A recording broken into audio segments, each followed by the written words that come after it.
He was a titan of Wall Street, a man who collected assets, skyscrapers, sports cars, and a beautiful wife who was the perfect silent ornament in his gilded life. Tonight, at the annual Children's Hope Foundation Gala, he decided to show off his newest acquisition, a fiery young mistress draped in scarlet silk. He walked her into the grand ballroom, a smirk playing on his lips, convinced his wife Catherine was at home, tending to their sterile, art-filled penthouse. He believed she was his most predictable, most manageable asset. But he was wrong. In a world where power is everything, he forgot one crucial rule: never underestimate the woman you've given every reason to burn your world to the ground. He thought she was at home, but she was about to become the one person he couldn't ignore. Richard Sterling lived a life curated for the pages of glossy magazines. His existence was a symphony of sharp angles and cold surfaces, the steel and glass of his downtown Manhattan office at Sterling Innovations, the polished chrome of his Rolls-Royce Cullinan, the chiseled jawline he maintained with ruthless discipline. At 45, he had the city at his feet, a kingdom built on hostile takeovers, and an unnerving ability to see weakness where others saw strength.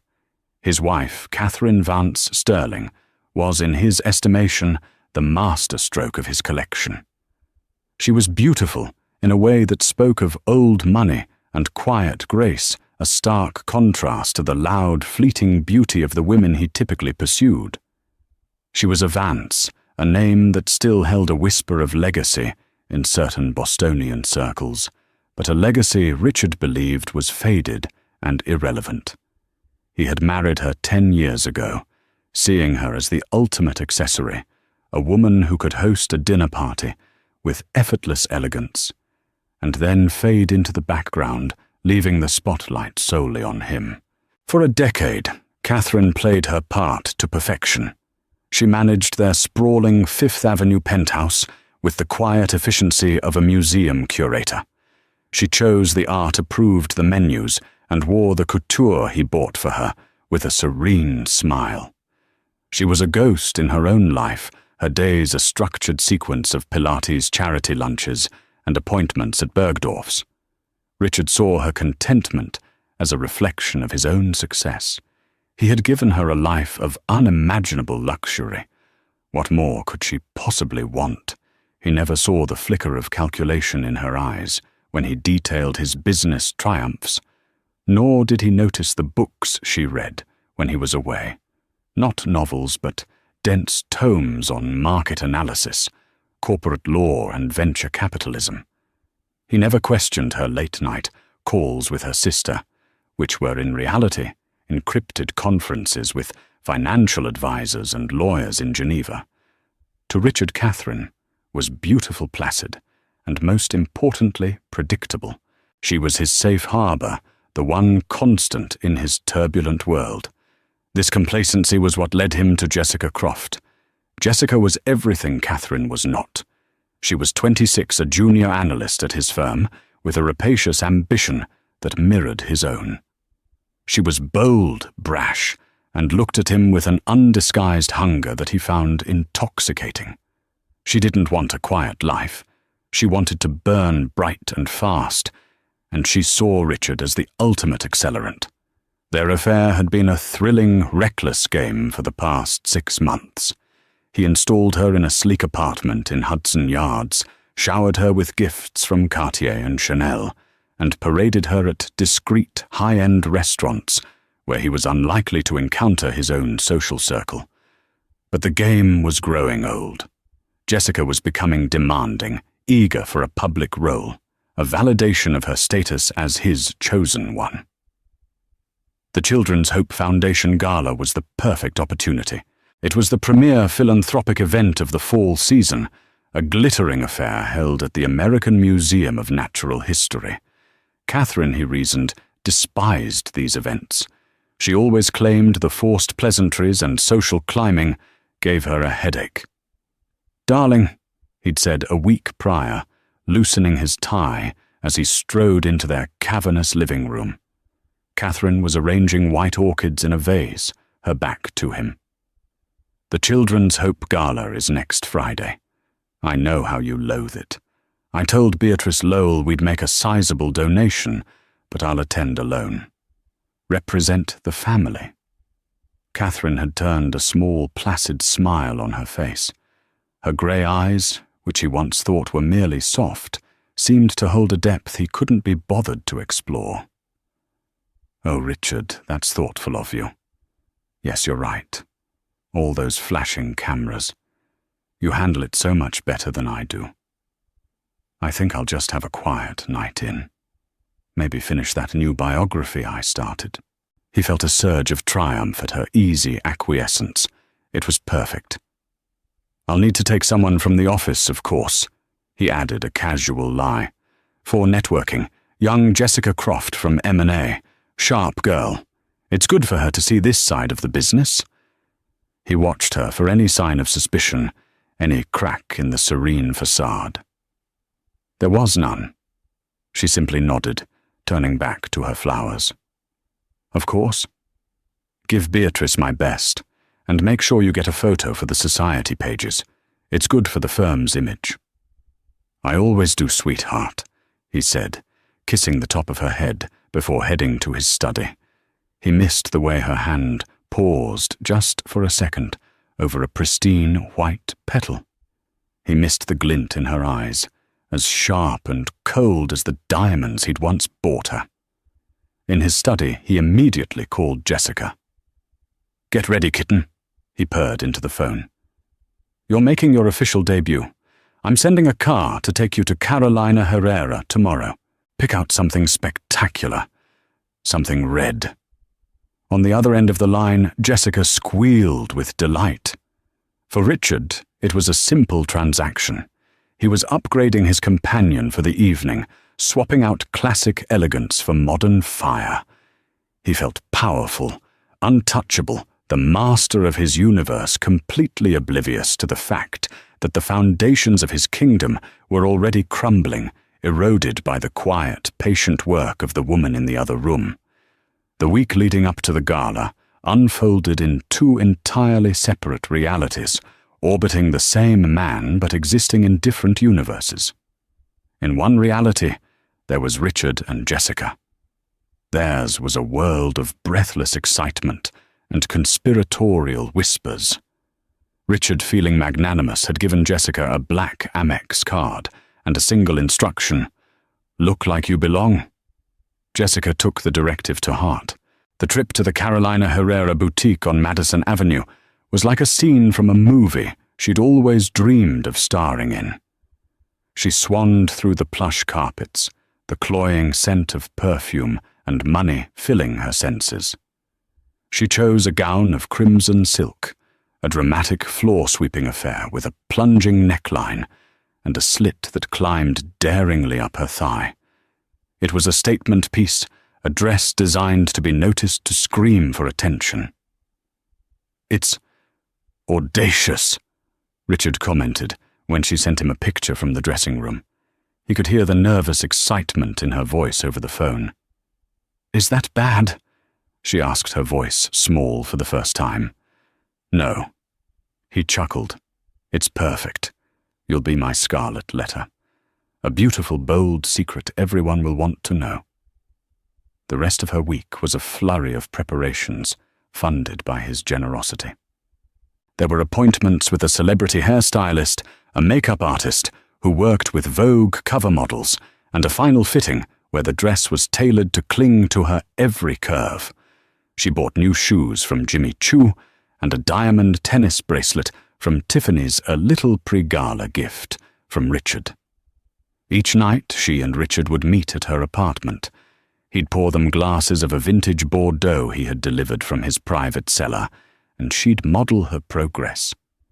He coached her on the nuances of high society, which people to charm, whose names to remember how to laugh at a joke that wasn't funny.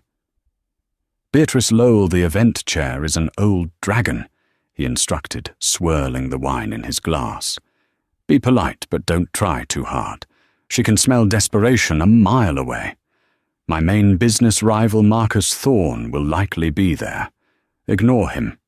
He's a shark who'll try to get information out of you. What do I say if people ask who I am? Jessica asked, perched on a stool and looking at him with wide, adoring eyes. You're my protégé, a rising star at my firm. I'm mentoring you, he said smoothly.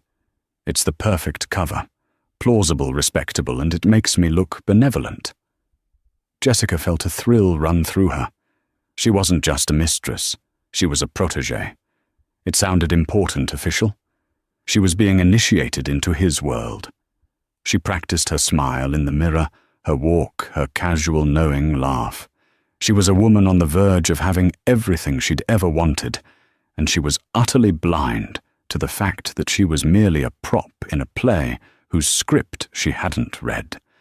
Meanwhile, in the other reality, Catherine's preparations were of a profoundly different nature.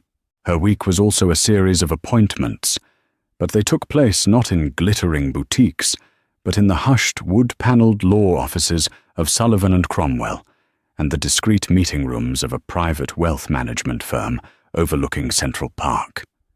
Her wardrobe for these meetings was a uniform of quiet power, tailored trousers, silk blouses, and a trench coat that shielded her from the city's prying eyes.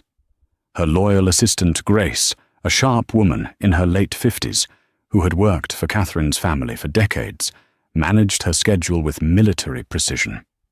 On Tuesday, Catherine met with her legal team. The lead attorney, a formidable woman named Evelyn Reed, laid out a stack of documents nearly a foot high. The separation of assets is complete, Evelyn stated, her voice crisp. He has no idea about the Vance Trust. Your grandfather structured it ironclad. He can't touch a single penny.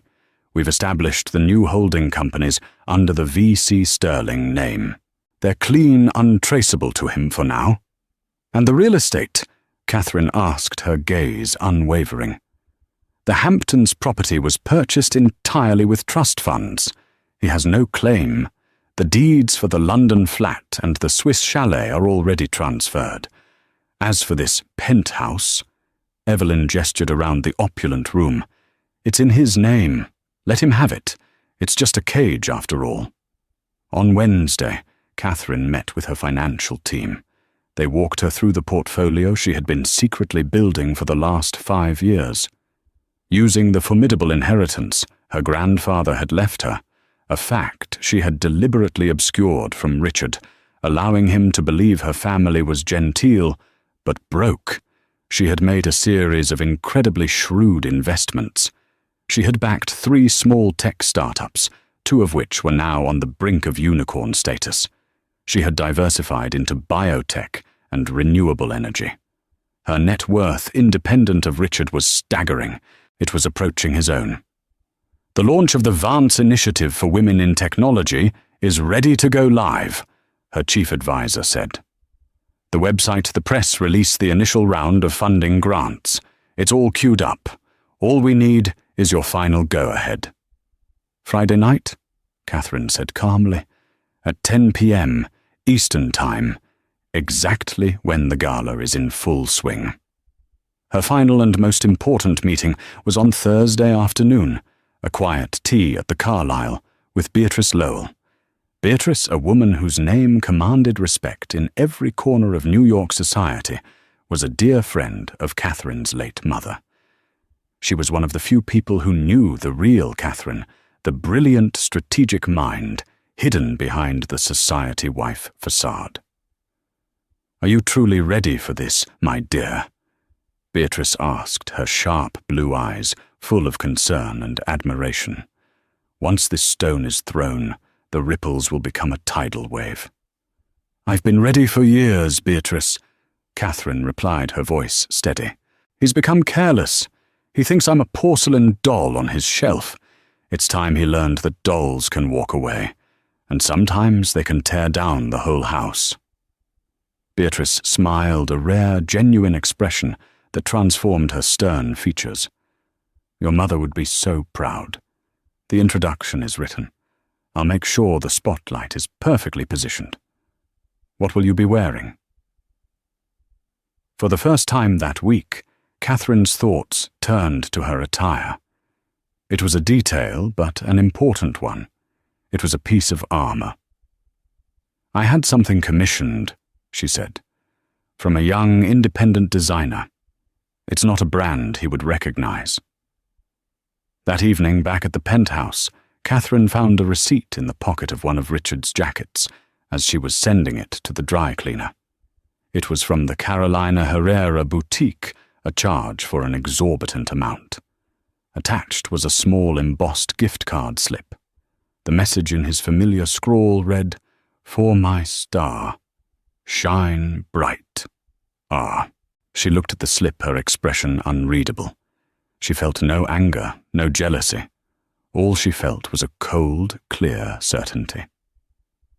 She placed the receipt on his desk, right on top of a stack of papers he would have to move. A small silent message. A warning he would be too arrogant to understand. He would see it, assume it had fallen out, and think nothing of it. He was, after all, a man who only saw what he wanted to see, and he had never truly seen her at all. Her own dress was delivered while he was out. It was not red. It was a deep, majestic sapphire blue, the color of a midnight sky. Crafted from heavy Duchess satin, it was architecturally severe but profoundly elegant. It had long sleeves, a high neck, and a column silhouette that conveyed authority, not availability.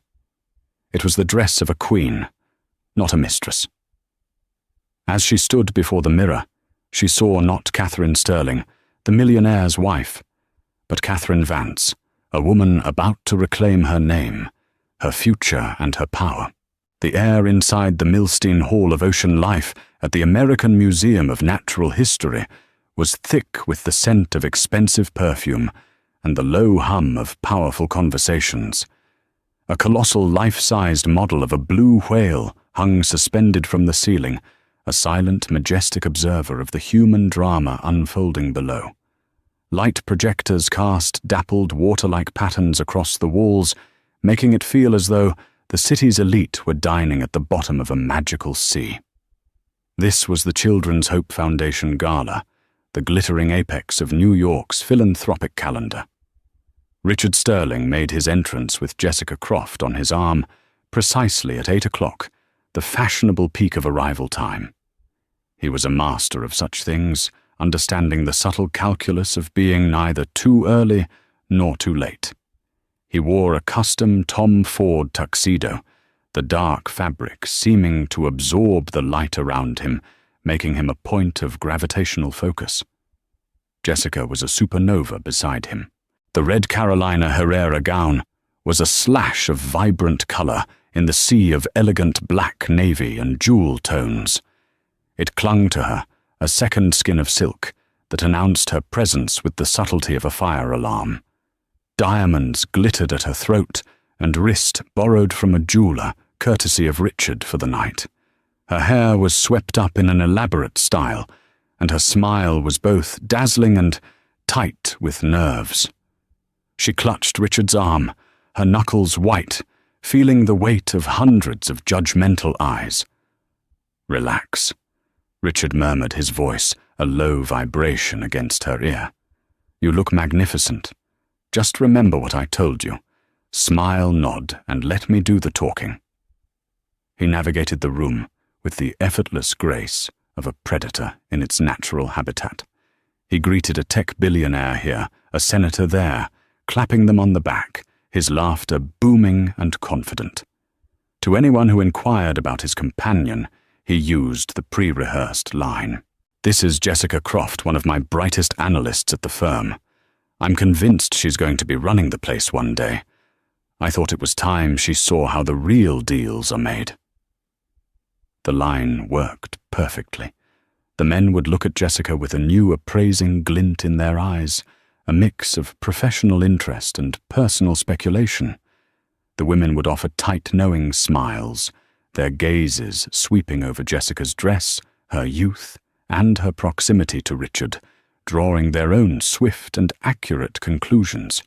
Jessica felt their silent judgment like a physical chill, but Richard's confident grip on her arm was a warm anchor. She was with him. She was safe. They found their table a prime spot near the stage.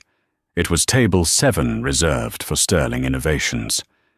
Richard held Jessica's chair for her, a public display of chivalry that made her heart flutter. He was showing her off, staking a claim.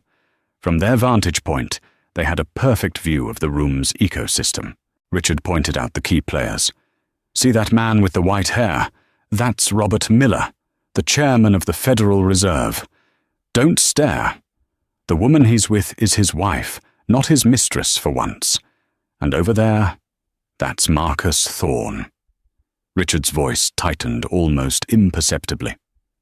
Marcus Thorne, his chief rival, was holding court at a nearby table, a broad, handsome man with an easy laugh that Richard knew was entirely manufactured. Marcus caught Richard's eye and gave a small, mocking salute with his champagne flute. Richard responded with a tight, dismissive nod before turning back to Jessica. "He's a peacock," Richard scoffed. "All flash, no substance. He inherited his firm. I built mine from nothing." The evening wore on. The first course, a delicate lobster salad, was served. The wine flowed freely. Jessica began to relax, emboldened by the champagne and Richard's constant presence. She started to feel like she did belong. She was here at the center of the universe, with the most powerful man in the room. She laughed a little louder, her posture a little more confident. She was playing the part, and she thought she was playing it well. Richard was pleased. His plan was working flawlessly. He had a beautiful, exciting woman on his arm. His wife was safely at home. He was demonstrating his virility, his power to take what he wanted, all under the thinnest veneer of professional mentorship. He felt a familiar, intoxicating surge of invincibility. Around 9:30, the lights dimmed slightly, and a hush fell over the crowd as Beatrice Lowell, the chairwoman of the foundation, walked to the podium on stage. She was a woman in her late 70s, draped in a simple but exquisitely tailored navy blue gown, her white hair styled in an elegant chignon. She commanded the room's attention without raising her voice. "Good evening, everyone." She began, her voice clear and resonant, carrying through the vast hall without the aid of a microphone. "Thank you all for your incredible generosity tonight. We have already raised a record-breaking sum for the children." A polite round of applause rippled through the room. Richard clapped perfunctorily, his attention already drifting. He discreetly checked his Patek Philippe watch. He was getting bored. "Tonight," Beatrice continued, "we not only celebrate our shared commitment to philanthropy, but we also have the distinct honor of celebrating a new transformative force in that world. Each year, the Foundation bestows its Beacon of Hope Award on an individual whose vision and dedication promise to create lasting change. This year, the recipient was a closely guarded secret. It is someone who has worked quietly, diligently, and without any desire for recognition." Richard leaned over to Jessica. "This is usually when they give an award to some ancient fossil who's donated a library wing," he whispered, a smirk on his face. Jessica giggled, covering her mouth with her hand. "This individual," Beatrice's voice grew stronger, pulling the room's focus entirely to her, "reminds us that true strength is not always loud. It is not always found in the boardroom or on the trading floor. Sometimes the most powerful force for change is the one that has been consistently, systematically, and foolishly underestimated." A strange feeling, a tiny prickle of unease began to form in the pit of Richard's stomach. Beatrice's gaze seemed to sweep across the room, and for a fleeting, impossible moment, he felt as though it lingered on him. He dismissed the thought as absurd. She has spent years planning, building, and investing not for personal gain, but to create a new paradigm for empowerment, with the launch of a revolutionary new foundation dedicated to funding and mentoring female entrepreneurs in the tech sector, she is poised to change the landscape of innovation in this country. The whispers started around the room. Who was it? No one had heard of such a foundation. The secret had been kept remarkably well. Beatrice Lowell smiled, a slow, deliberate expression full of dramatic weight. He thought her world was limited to floral arrangements and social calendars. He, and perhaps many of us, saw a quiet wife, a graceful hostess. We were wrong. We saw the cover, but we never read the book. The prickle in Richard's stomach turned into a cold, sinking stone. His blood ran cold. He felt Jessica's hand on his arm, her expression confused. "What is she talking about?" she whispered. Richard didn't answer. He couldn't. His eyes were locked on the stage, his mind refusing to make the connection that his gut already had. Beatrice's voice rang out clear as a bell into the stunned silence of the hall. "Ladies and gentlemen, it is my profound honor and personal delight to present this year's Beacon of Hope Award and introduce to you our guest of honor, Mrs. Catherine Vance Sterling." For a moment there was absolute silence. The name hung in the air, suspended in a collective state of disbelief. Richard Sterling felt the world tilt on its axis. Every sound in the vast hall, the clinking of distant cutlery, the whisper of silk, the thumping of his own heart seemed to amplify, and then rush away, leaving a ringing in his ears. Cotino, it was impossible. A mistake? A cruel, elaborate joke? Then the spotlight on the side of the stage flared to life, illuminating a figure standing in the wings.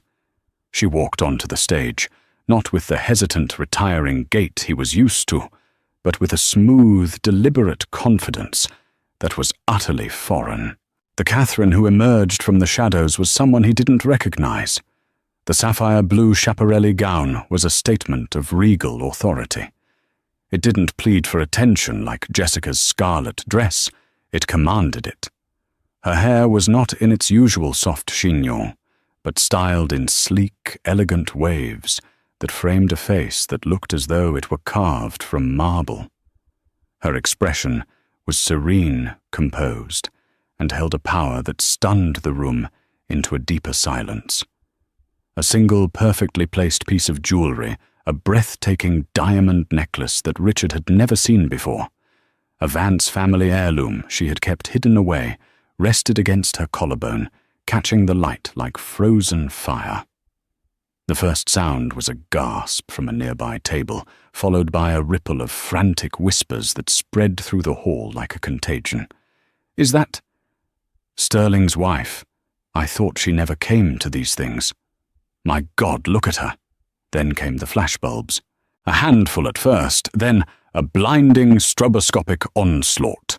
The photographers, sensing a story far more explosive than a simple charity donation, surged forward, their lenses trained on the unfolding drama. They captured it all, the vision of Catherine on stage, Beatrice Lowell beaming beside her, and most damningly, the tableau at table 7. Richard was frozen in his chair, his face a mask of slack-jawed horror. His carefully constructed world had just been detonated, and he was at ground zero. Beside him, Jessica was ashen. The vibrant color of her dress now seemed garish, desperate. All the confident champagne had given her evaporated, leaving behind the raw, terrified realization that she was catastrophically out of her depth. She was the Scarlet Woman, publicly branded, and the man who had put her in this position looked as though he'd seen a ghost. On stage, Beatrice presented Catherine with a heavy crystal award. Catherine accepted it with a graceful nod, her hands steady. She stepped up to the podium, adjusted the microphone, and looked out over the sea of stunned faces. Her eyes scanned the room coolly, methodically, until they found Richard. For a single shattering second, their gazes locked. In her eyes, he saw no anger, no pain, no love.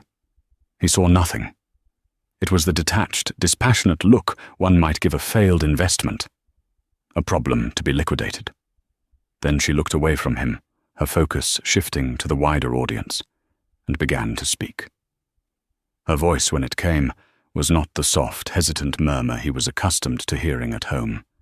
It was clear, poised, and resonated with an authority no one in that room knew she possessed. "Thank you, Beatrice," she began, her tone warm yet formal. "And thank you to the Children's Hope Foundation. I am deeply honored. For a long time, I have lived a life of quiet observation, and from that vantage point, I have noticed a profound and persistent imbalance in the worlds of technology and finance. I have seen brilliant ideas dismissed and promising ventures fail not for lack of merit, but because the brilliant minds behind them were women. The room was rapt. This was not the rambling, generic acceptance speech they were expecting. This was a manifesto.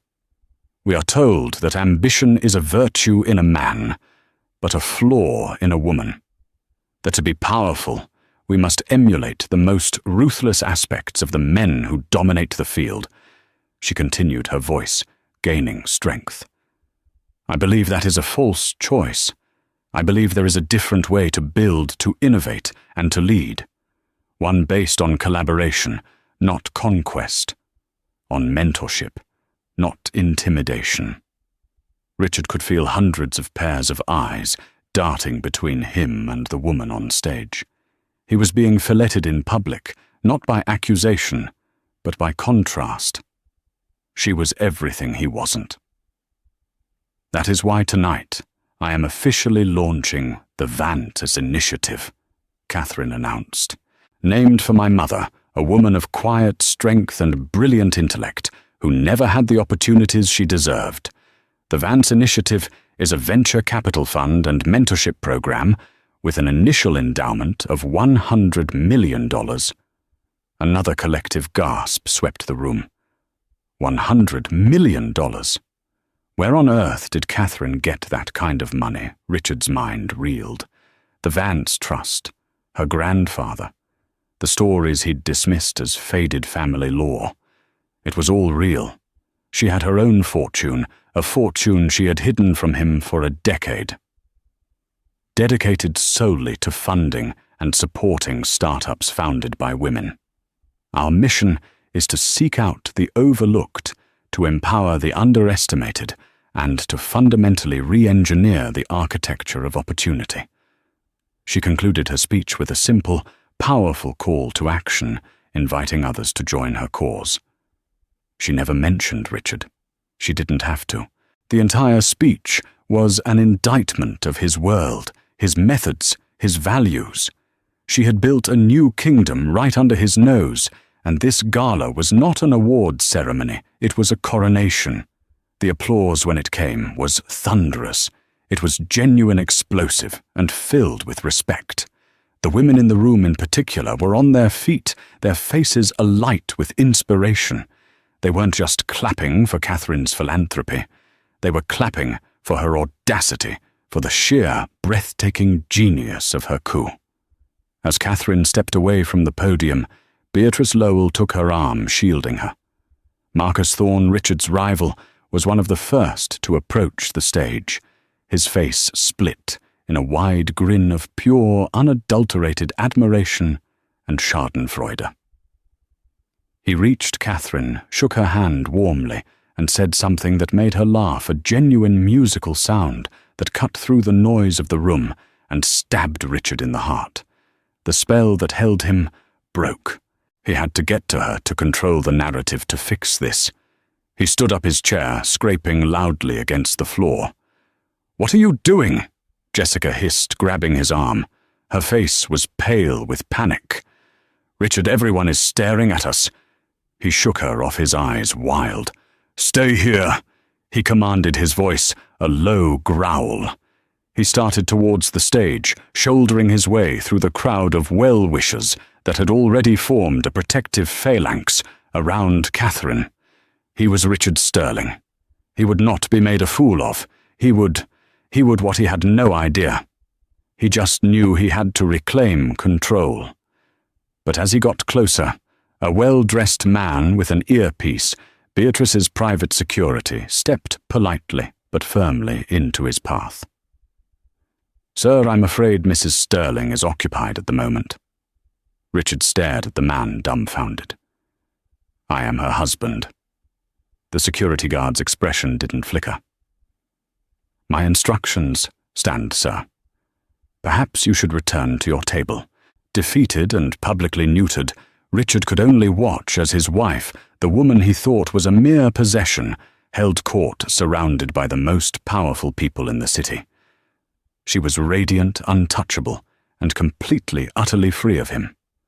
The gala descended into a fever pitch of gossip. The air, once filled with polite chatter about art auctions and summer plans in the Hamptons, now crackled with the electric current of scandal and revelation. At table 7, Jessica Croft sat alone, a pariah in scarlet silk. The few people who glanced her way did so with a mixture of pity and contempt.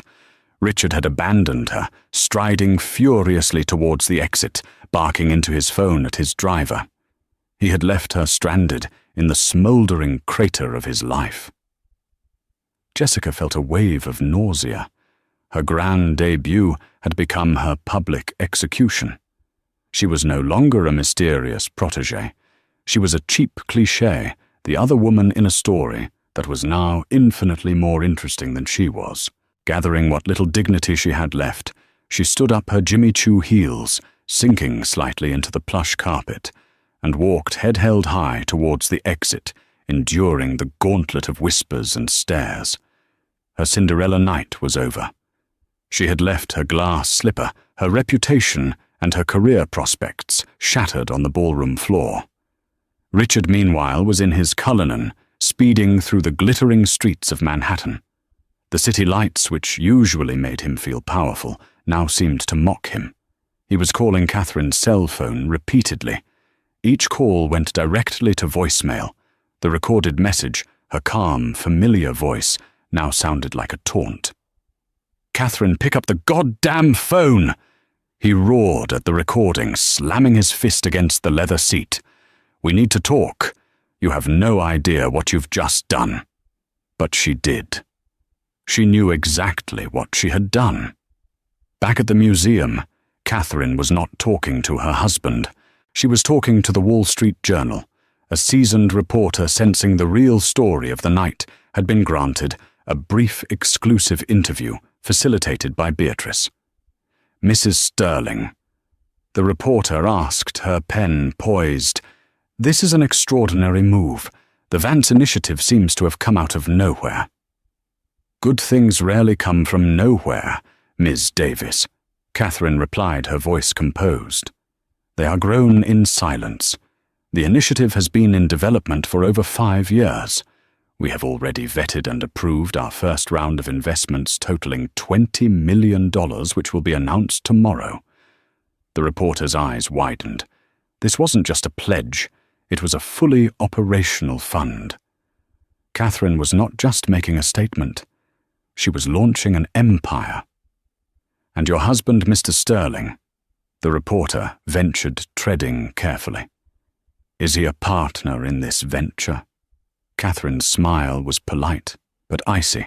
Richard's business acumen is, of course, well known. However, the Vance initiative is entirely my own. It is funded by my family's trust and reflects my own investment philosophy. My professional life is and will remain separate. The implication was clear. Her professional life. It was a declaration of independence, so complete, so absolute, that it was tantamount to a public divorce filing. The fallout was immediate and catastrophic. By the time Richard arrived back at the empty penthouse, his phone was exploding. The first calls were from his PR team, who were in a state of sheer panic. "Richard, what the hell is going on? Page 6 is already running a live blog. They have a picture of you with the girl in the red dress and another of Catherine on stage. The headline is, 'Sterling's switcheroo wife replaces Mistress as guest of honor. Next came the business associates. A major investor from Dubai, a conservative man for whom family image was paramount, left a clipped, cold voicemail demanding an explanation. A tech CEO with whom Sterling Innovations was negotiating a major acquisition deal sent a text. "Going to have to put a pin in our talks. This is a bad look, Richard. Very messy." He stormed through the apartment, a beast in a cage of his own making. He saw the receipt for Jessica's dress still sitting on his desk, where Catherine had left it. It wasn't an oversight. It was a chess move. A piece of evidence left for him to find, to let him know that she knew that this entire public spectacle was not a spur-of-the-moment surprise, but a meticulously planned checkmate. He went to their shared walk-in closet. Her side was half empty. Her everyday clothes were gone. The expensive gowns he'd bought her, the rows of shoes, the handbags, most were still there, like the shed skin of a life she no longer wanted. She had taken only what was truly hers. In the early hours of the morning, the first articles began to hit the internet. They were brutal. The Wall Street Journal piece was a masterclass in professional journalism, focusing on the launch of the Vance Initiative and Catherine's emergence as a new titan of industry. It painted her as a brilliant strategic visionary. Forbes quickly followed suit with a think piece titled "The Ultimate Leverage: How Catherine Vance Sterling Turned Social Capital into Financial Dominance." The society pages were less kind to him. They were filled with glee, reveling in the downfall of a man who had always acted so untouchably. They printed the pictures side by side, Jessica Young beautiful, but looking cheapened and desperate in the harsh flash of the cameras, and Catherine poised, powerful, and in complete control. The contrast was devastating. Richard wasn't just a philanderer, he was a fool. He had traded a queen for a pawn, and the queen had just taken over the entire board. The final, most crushing blow came around 3 a.m. An email arrived from Evelyn Reed Catherine's attorney. The subject line was stark: legal separation. The email was brief and brutally efficient. It informed him that divorce proceedings were being initiated, citing irreconcilable differences. It detailed the assets that were hers alone, a list so extensive it made his head spin. The Hamptons estate, the London flat properties he had always thought of as theirs, but had been purchased through her trust. It stated that as of that moment, he was to have no contact with Catherine, and that all future communication must go through their respective legal teams. Attached was a single file, a photo. It was a candid shot of him and Jessica, taken weeks ago at a discreet restaurant, laughing together, his hand resting high on her leg. The photo was time-stamped. It had been taken by a private investigator. She had been gathering evidence for months, perhaps years. Her quietness had not been contentment. It had been surveillance. Her placid smile had not been serene. It had been strategic. He had been living in a house of cards, and he had never even seen the woman holding the deck. He sank into his leather office chair, the city lights a blur through the floor-to-ceiling windows, and felt the chilling, unfamiliar sensation of total and utter defeat. The empire he had built had not been taken from him by a rival like Marcus Thorne. It had been shattered from within by the one person he had never even considered a player in the game. The days that followed the gala were a slow-motion demolition of Richard Sterling's life. The world which had once seemed to revolve around him now spun in a new orbit with Catherine Vance at its center. At Sterling Innovations, the atmosphere was funereal. The story was on every screen, the talk of every trading floor. Richard's reputation as a shrewd, infallible operator was in tatters. How could a man so easily and publicly duped by his own wife be trusted to foresee market trends or navigate complex negotiations? The deal with the tech company officially fell through. Marcus Thorne, smelling blood in the water, immediately swooped in, poaching 2 of Richard's top executives and making a play for one of his key clients. Richard's attempts at damage control were futile. He was a walking punchline, a meme, a cautionary tale told over expensive lunches he was no longer invited to. He fired Jessica Croft. Her dismissal was cold and impersonal, an email from HR citing a breach of the company's code of conduct. Her office was packed into a box and left with the front desk. When she tried to call Richard, her number was blocked. In a single night, she had lost her job, her benefactor, and any hope of a future in the cutthroat world of New York finance. She became a ghost, disappearing back into the anonymity from which she had so desperately wanted to escape. Richard, meanwhile, rattled around the cavernous penthouse, a king deposed from his throne. The silence was deafening. The white orchids Catherine had so carefully arranged began to wilt their drooping heads, a perfect metaphor for his own fallen state. The staff, once deferential, now moved around him with averted eyes and whispered conversations. He was no longer the master of the house. He was just a temporary occupant, awaiting eviction. Catherine's world, in stark contrast, was one of explosive growth and burgeoning influence.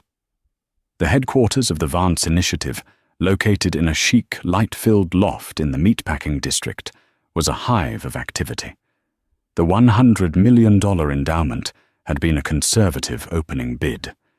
In the wake of the gala, offers of partnership and investment flooded in. Powerful women, CEOs, venture capitalists, established philanthropists, all wanted to be a part of what Catherine was building. Beatrice Lowell joined her board of directors, lending her immense credibility and network to the cause. The press couldn't get enough of her. She was the story of the season. She gave a select few interviews, always steering the conversation away from her personal life and towards her professional mission.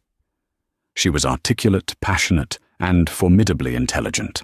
The business world, which had known her only as Richard Sterling's pretty wife, was now forced to reckon with Catherine Vance, the brilliant strategist. A month after the gala, the 2 sides met in their lawyers' offices to begin the divorce settlement. The conference room was large and impersonal, with a long mahogany table that served as a polished no-man's land. Richard arrived first looking haggard. He had lost weight, and his expensive suit seemed to hang off his frame. He was flanked by a team of aggressive, pin-striped lawyers who radiated belligerence. Catherine arrived exactly on time, accompanied only by Evelyn Reed. She wore a simple but impeccably tailored cream-colored dress. She looked serene, healthy, and completely in command. She nodded a curt professional acknowledgement in Richard's direction and took her seat without a word. Richard's lawyers came out swinging, as he had instructed. They contested the prenuptial agreement. They made noise about emotional distress. They attempted to lay claim to a portion of the Vance Initiative, arguing that her financial acumen had been honed through her exposure to Mr. Sterling's business. Evelyn Reed listened patiently, her expression impassive. When they had finished their blustering, she opened her briefcase and slid a slim file across the table. "Before we proceed," she said, her voice dangerously quiet, "I believe my client has a counteroffer." Richard's lead attorney opened the file. Inside was a series of damning documents. There were the private investigators' reports detailing Richard's affair with Jessica in meticulous, humiliating detail. There were bank statements showing the extravagant gifts, the rent on the Hudson Yards apartment, all paid for, from accounts that could be argued as marital assets.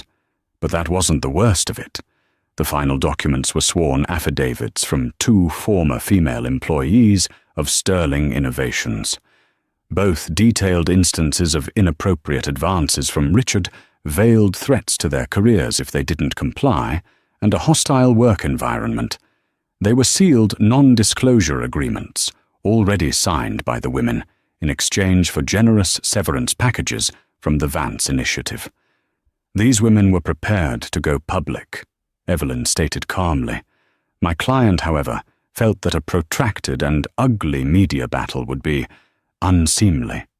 She persuaded them that their stories would be better served as leverage for a quiet, swift resolution. She has also offered them both senior positions at one of her new portfolio companies. Richard stared at Catherine, aghast. She had not only outmaneuvered him, she had weaponized his own transgressions against him with surgical precision. She hadn't just been planning a divorce. She'd been planning a war and had won it before he even knew it had begun. "What do you want?" he finally choked out, speaking directly to her for the first time. Catherine met his gaze, her expression unreadable. "I want what is mine, Richard. Nothing more, nothing less. The Vance assets are mine. The Hamptons property is mine. I will not touch Sterling Innovations or your personal holdings. I want a clean break. Sign the papers, and those affidavits remain sealed forever.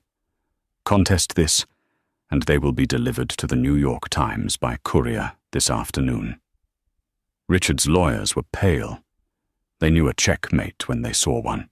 The scandal of the affair was one thing. A Me Too scandal would utterly destroy what was left of his company and his name.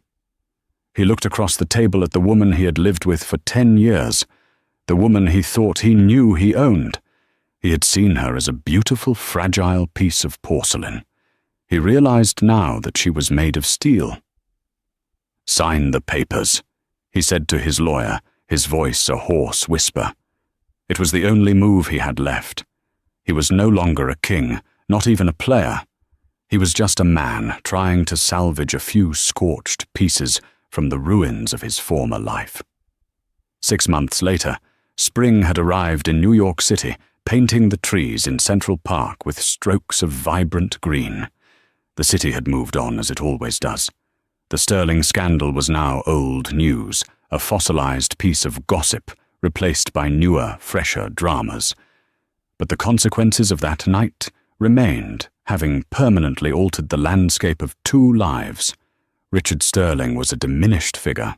He had avoided complete ruin, but the cost had been immense. He sold the Fifth Avenue penthouse, its cavernous rooms a constant reminder of his humiliation. He moved to a smaller, more modern apartment in a less fashionable part of town. His firm Sterling Innovations survived, but it was wounded. He'd lost prestige clients and the aura of invincibility that had been his greatest asset. He was still a rich man, but he was no longer a powerful one. Power, he was learning, was far more than money. It was respect, and he had lost that entirely. He sometimes saw her name in the financial press or on society websites. Catherine Vance. She had dropped the Sterling almost immediately, a public amputation of their shared past. Each mention was a fresh twist of the knife. Catherine Vance's tech fund closes another record-breaking deal. Catherine Vance named a Titan of Tomorrow by Fortune magazine. He would study her pictures. She looked different now, or perhaps he was just seeing her clearly for the first time. The quiet serenity had been replaced by a vibrant confidence. She didn't look angry or vengeful, just busy, thriving, building. His final encounter with her was indirect, a ghost of an interaction. He was at a quiet bar downtown, nursing a scotch, when he saw Marcus Thorne walk in. Thorne, whose own company was flourishing in the vacuum Richard had left, saw him, and to Richard's surprise, approached his table. "Sterling." Thorne said, his tone not triumphant, but strangely neutral. Richard just grunted in response. "You know," Thorne said, swirling the ice in his own glass, "I spent years trying to figure out how to beat you. I studied your deals, your tactics. I always thought your weakness was your arrogance." He paused, taking a sip. "I was wrong. Your weakness was your blindness. You were married to the most brilliant strategist I've ever met, and you had her organizing your dinner parties." Thorne shook his head, a small, almost pitying smile on his face, and walked away, leaving Richard alone with the bitter truth of his words. Catherine's life was the inverse of his. The Vance initiative was a resounding success. It was more than a fund. It was a movement. She had become a sought-after speaker, a mentor to a new generation of female leaders. Her work was her passion, and it filled her days with purpose. She sat in her office, the late afternoon sun streaming through the large industrial windows overlooking the Hudson River. The space was minimalist, but warm, filled with books and the vibrant art of female artists she was now collecting. Grace, her steadfast assistant, came in with a cup of tea. "The final divorce decree came through this morning," Grace said, quietly placing the cup on the desk. "It's officially done." Catherine looked up from her laptop, a small, thoughtful smile playing on her lips. She felt no surge of victory, no lingering bitterness. She simply felt closure. "Thank you, Grace." "A reporter from Forbes is on the line," Grace added. "They're doing a 'Where Are They Now?' follow-up to their 'Titans of Tomorrow' piece. She wants to ask you about your transformation." Catherine considered the word. Transformation.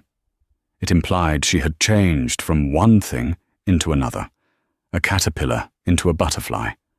It wasn't accurate. "Put her through," Catherine said. She picked up the phone. "Catherine Vance speaking." The reporter's voice was bright and enthusiastic. "Ms. Vance, thank you for your time. I wanted to start by asking about your incredible journey.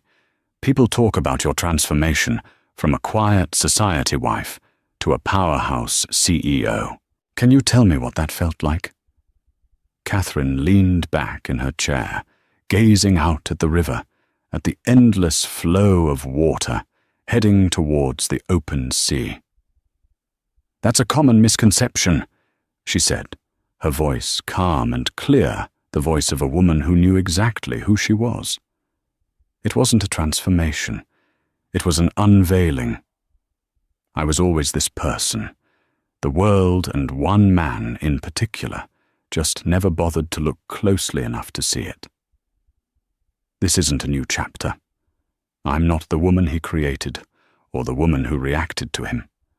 I am simply and finally the woman I have always been, writing a story that was never his to begin with.